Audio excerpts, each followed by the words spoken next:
हाँ देखिए, इधर ध्यान दीजिए, हम लोग आ रहे हैं मैग्नेटिक जो डायपोल मोमेंट निकाले, अब उसको थोड़ा सा समराइज कर लेते हैं। ध्यान दो, मैग्नेटिक डायपोल क्या है, इलेक्ट्रिक डायपोल क्या था, फिर उसका मोमेंट देखेंगे, फिर उसका टॉर्क का एक्सप्रेशन देखेंगे। ठीक है, एक नेगेटिव चार्ज है और एक पॉजिटिव चार्ज।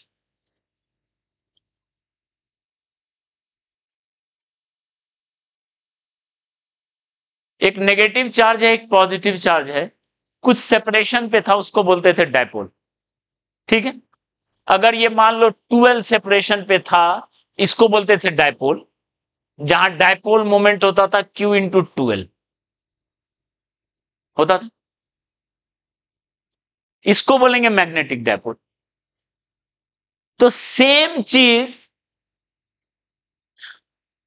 मैग्नेटिज्म में क्या है, देखो, मैग्नेटिज्म में सेम चीज दो तरीके से रिप्रेजेंट करते हैं। एक लिखते हैं बार मैग्नेट,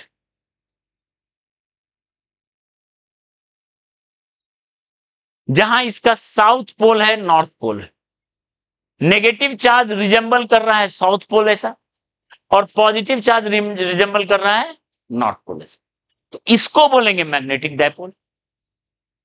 ठीक है, इसको इसके बाद वाले सेक्शन में पढ़ेंगे। और अभी हम क्या बोल रहे हैं, ये केस और एक करंट कैरिंग लूप, एक current carrying loop, current carrying loop एक डायपोल की तरह बिहेव करता है, करंट कैरिंग लूप, दोनों आइडेंटिकल है, एक छोटा बार मैग्नेट एक छोटा लूप, एक बड़ा बार मैग्नेट एक बड़ा लूप, दोनों सेम चीज को रिप्रेजेंट कर रहा है। मतलब करंट कैरिंग लूप क्या रिप्रेजेंट करता है, मैग्नेटिक डायपोल। अब इसको, ये दोनों सेम कैसे है, ये तब समझ में आएगा जब हम लोग बायट सेवर्ट लॉ पढ़ेंगे, कैसे फील्ड जनरेट होता है। अभी हम रिजेंबलेंस से बता रहे हैं।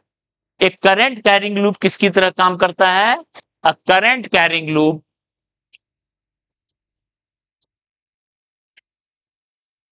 Acts as a small current carrying loop, क्योंकि वहां पे स्मॉल डिस्टेंस होता था, एक्ट्स एज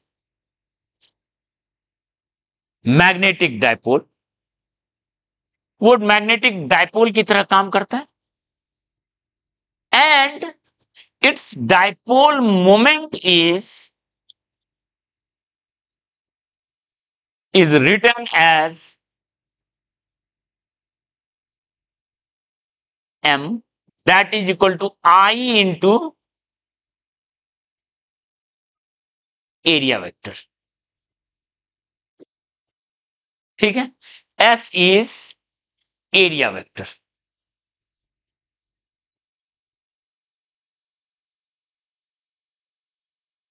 ठीक है,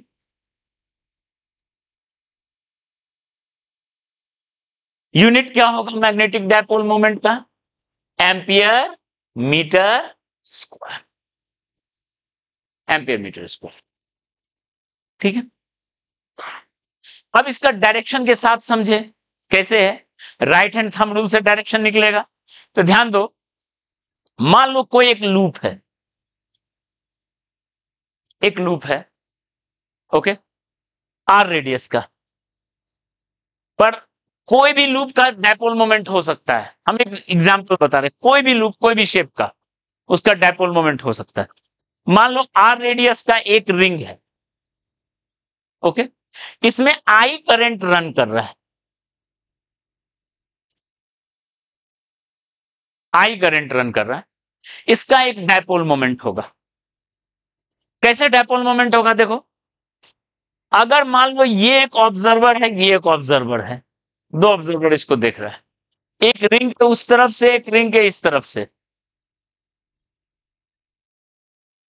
ठीक है, तो अगर ये ऑब्जर्वर को एंटी क्लॉकवाइज दिख रहा है करंट, देखो इस ऑब्जर्वर को अगर वो करंट एंटी क्लॉकवाइज दिख रहा है, ये ऑब्जर्वर को एंटी क्लॉकवाइज दिख रहा है,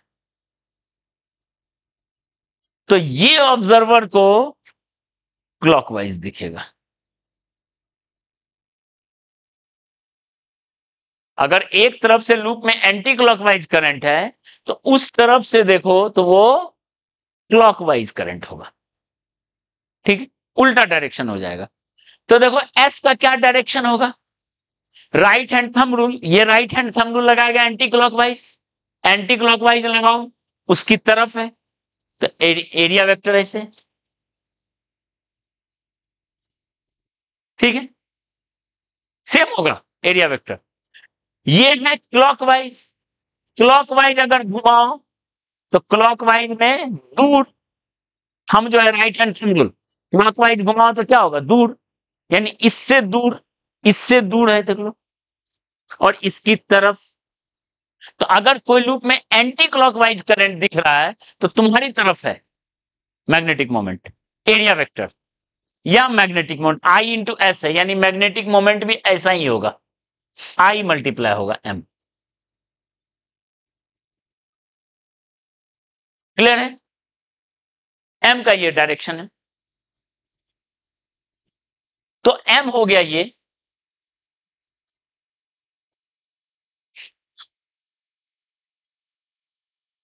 अब देखो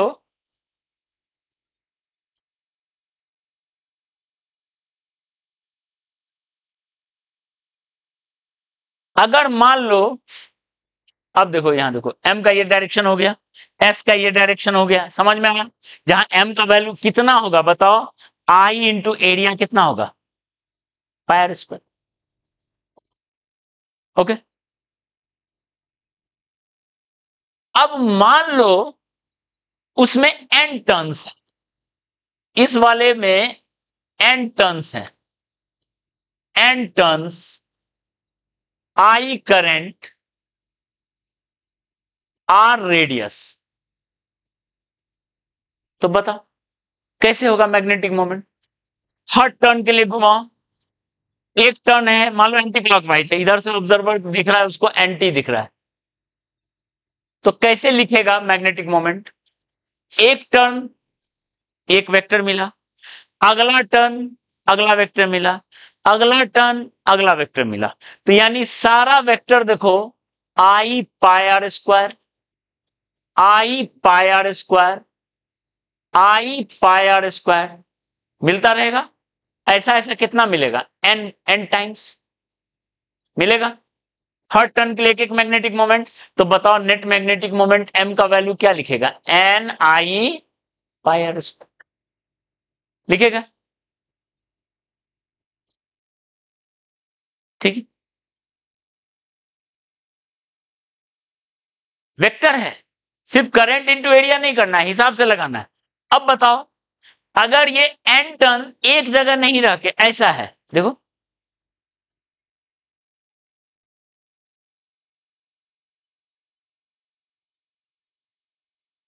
और इधर से देख रहे हैं हमको एंटी क्लॉकवाइज दिख रहा है, तो यही चीज सेम है, एक टर्न के लिए पायर ऐसा वेक्टर, अगला टर्न ऐसा वेक्टर, अगला टर्न ऐसा वेक्टर, अगला टर्न ऐसा वेक्टर मिलके नेट हो जाएगा, वही सेम चीज होगा। आपने क्या किया, एक जगह नहीं घुमा के उसको खींच दिया लंबा, तो सबका आएगा वेक्टर, ओके। इसको बोलते हैं सोलेनॉइड, इस स्ट्रक्चर को बोलते हैं सोलेनॉइड, जो कि पढ़ेंगे हम लोग। अगला क्या कर रहे हैं, इसको आप ऐसे मोड़ दे रहे हो,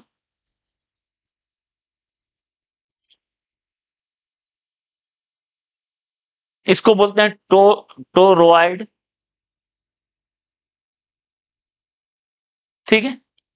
तो बताइए इसमें नेट मैग्नेटिक मोमेंट क्या हो जाएगा, ऐसे में जीरो, वेक्टर वेक्टर सब कैंसिल होगा,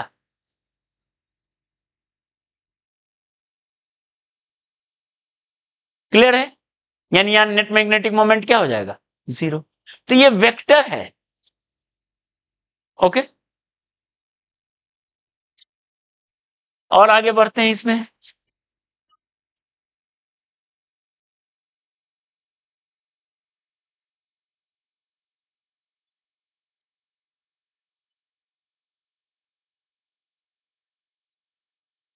ठीक है।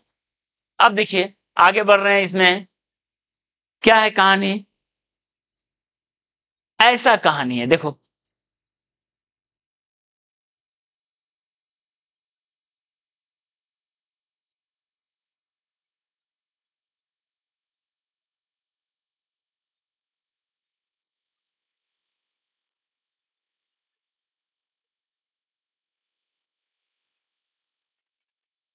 देखिए ऐसा है, रेक्टेंगल को आधा से ऐसे मोड़ दिए, ध्यान दो, ठीक है, ये मान लो बी लेंथ है, ये बी लेंथ, ये a/2 a/2 a/2 a/2 दिख रहा है।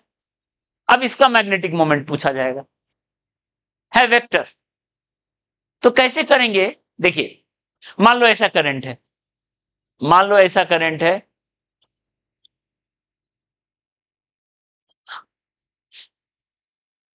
ये फ्लैट तो है नहीं जो डायरेक्ट एरिया लिखेंगे, तो आपको क्या करना पड़ेगा, हर फ्लैट पार्ट को सेपरेट करना पड़ेगा। ऊपर में इधर एक रेक्टेंगल है, ये एक रेक्टेंगल, ठीक है, तो ये रेक्टेंगल में क्या है, देखो ये रेक्टेंगल को पहले कंप्लीट कर दो, ऐसे मान लो आई करंट है, ऐसे गया, ऐसे ऐसे गया, ये कंप्लीट हो गया, आई एक रेक्टेंगल बन गया। लेकिन ये तो हमने एक्स्ट्रा लगा दिया, ये तो था नहीं, तो उसको कैंसिल कैसे करेंगे, उल्टा ऐसे दे दो आई, तो देखो ये भी कंप्लीट हो गया और वो भी कंप्लीट हो गया, दोनों कंप्लीट हो गया, ठीक है। इसका magnetic moment, right hand thumb rule लगाओ, राइट हैंड थंब रूल लगाएंगे ऐसा होगा, और इसका मैग्नेटिक मोमेंट ऐसे होगा। चाहो तो वेक्टर अगर लिख लो, इधर x इधर y इधर z, तो इधर हो जाएगा ये मैग्नेटिक मोमेंट m1 कितना लिखेंगे बताओ, m1 नाम दे, current into area b into a/2 के कैप लिखेंगे, के कैप की तरफ है, और ये क्या लिखेंगे, ये a/2 लेंथ था, ये a/2, इसका m2 क्या लिखेंगे, करंट इंटू ये वाला एरिया कितना है, a/2 इंटू बी इंटू आई कैप, लिख दिए। ये वाले का मैग्नेटिक मोमेंट ऐसे, ये वाले का मैग्नेटिक मोमेंट ऐसे, ओके, तो नेट मैग्नेटिक मोमेंट क्या होगा बताओ, m1 प्लस, दोनों को वेक्टर ऐड कर दिए, I a/2 B I cap plus, ये हुआ मैग्नेटिक, ओके, क्लियर है, क्लियर है मैग्नेटिक मोमेंट का कहानी। तो मैग्नेटिक मोमेंट निकालना आप सीख गए, तो टॉर्क क्या होगा बताओ, अगर एक्सटर्नल फील्ड में रख देंगे, तो अभी हम लोग देखें m क्रॉस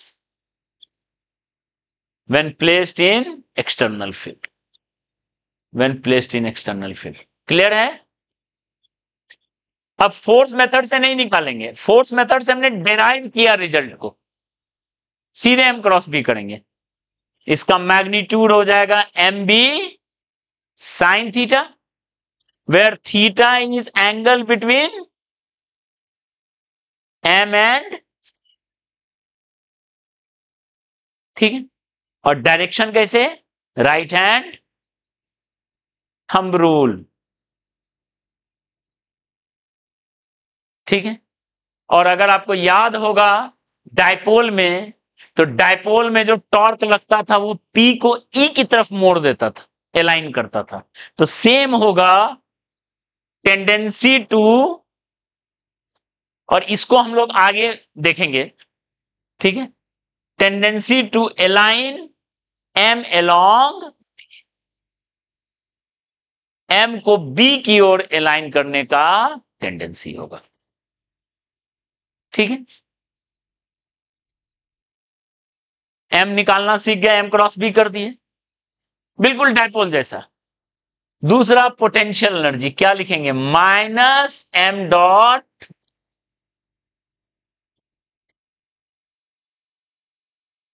पोटेंशियल, वहां पी डॉट ई था, यहां m dot b, m vector b vector निकल गया।